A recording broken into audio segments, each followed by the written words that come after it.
Само пред 7 до 8 години на настаните вообичаено се туркавме еден со друг за да го обезбедиме место за камера или за диктафон. 15 луѓе, 17 луѓе, наспроти гледката денес, кога на настани едве се собираме тројца новинари и уште двајца сниматели. Се тоа покажува во каква состојба се наоѓаат локалните медиуми или еве велешките локални медиуми. Жалам што морам да споделам дека за 3 години во Велес гаснаа 2 телевизии. Пред згаснување се радиостаниците и се борат за екзистенција 3 локални, или не можеме да ги кажеме локални, но сепак веб портали.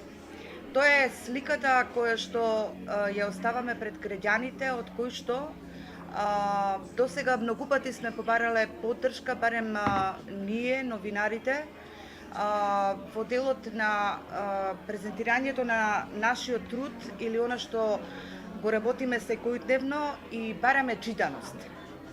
Значи, состојбата со обезбедувањето на екзистенцијата во локалните медиуми е страшно лоша. Не можеме да работиме без помош од донатори. А како ги обезбедуваме донаторите? Ги обезбедуваме преку пишување на проекти. Во медиуми во кои што има 1,6, рекоа моите колеги, еве, јас слободно ќе кажам, во медиум во кој што има 3-4 вработени лица, да се биде главен и одговорен уредник, да се посети настан, да се напише информација и да се пронајде слободно време за да се напише проект, изгора на се, да се обезбеди реклама е ужасно тешко. Значи, 24 часовната работа нас не исцрпува и не прави на крајот на криштата и неинвентивни. Морам да кажам дека ваквата состојба повеќе не може да се толерира. Потребна е помош на медиумите. Сакам да кажам дека за мене е особено значено основањето на фондот за производство на медиумски содржини, кој треба пред се да биде насочен кон локалните новинари и медиумски работници. Зошто?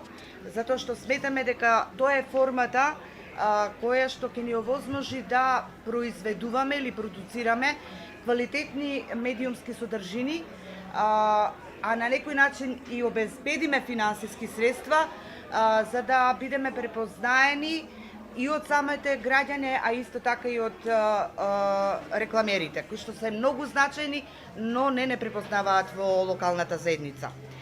Поддршката на локалните медиуми преку субвенционирање на придонесите за пензиско и здравствено осигурување за новинарите и медиумските работници е исто така едно суштествено барање, кое што сметавме дека треба да го има во манифестот, и исто така воведување на активни мерки за вработување на млади новинари и медиумски работници во локалните медиуми, затоа што мораме да обезбедиме само одржливост од една страна, но и кадровски потенцијал.